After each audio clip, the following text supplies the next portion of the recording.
The news of the victory galvanizes the country. 15,000 volunteers show up within 2 weeks, and the revolution has been saved.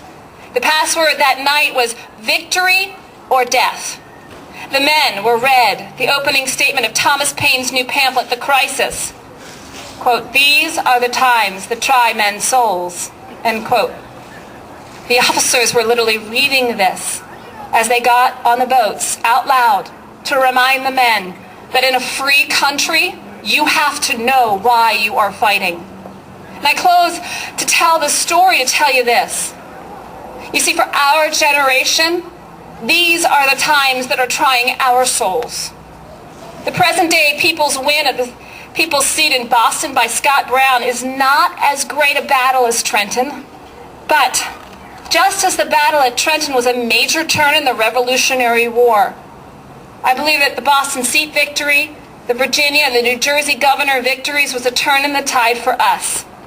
A change in tide from big government to limited government. Just as the Hessians were surprised, so were the big government-minded politicians recently. And I think they're getting a little nervous, don't you? Although the soldiers' shoes were worn out and their stockings threadbare, they continued on so we could be free. So I urge you, let us not grow weary. Let our souls not go threadbare. Let us continue the work that has been set before us to take this country back. Just as those brave men continued to victory in the midst of great obstacles, bloody feet. Could you imagine your feet bleeding and still walking 9 miles? I can't fathom that. But just as they did it and they just chose to continue, let us continue and take the country back. So when you go home tonight and through this summer and you're talking to your neighbors and your friends and you start encouraging some of your friends to run for office, or maybe even you yourself are considering it, and they say, but you know, they may say bad things about me. I just don't want to get involved. Or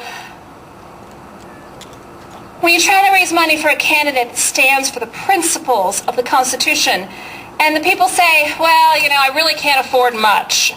And when you say to people, I need you to work for 2 weekends to work this election, and they say, well, I just can't find the time. I've got soccer, piano, swim meets, work. I just can't do it. We're booked. When you say it's time to cut the fat and frivolity, like $135 pens out of Dover and Washington, and get serious out there and vote, and they say, I agree with you, but you know, my vote doesn't matter, and Delaware's presence in Congress doesn't amount to much, so why bother? I want you to remember the battle at Trenton. I want you to look at them in the eye and say, if men could leave a trail of blood for 9 miles working in burlap so we could be free, tell me again your excuse not to be an American. Thank you.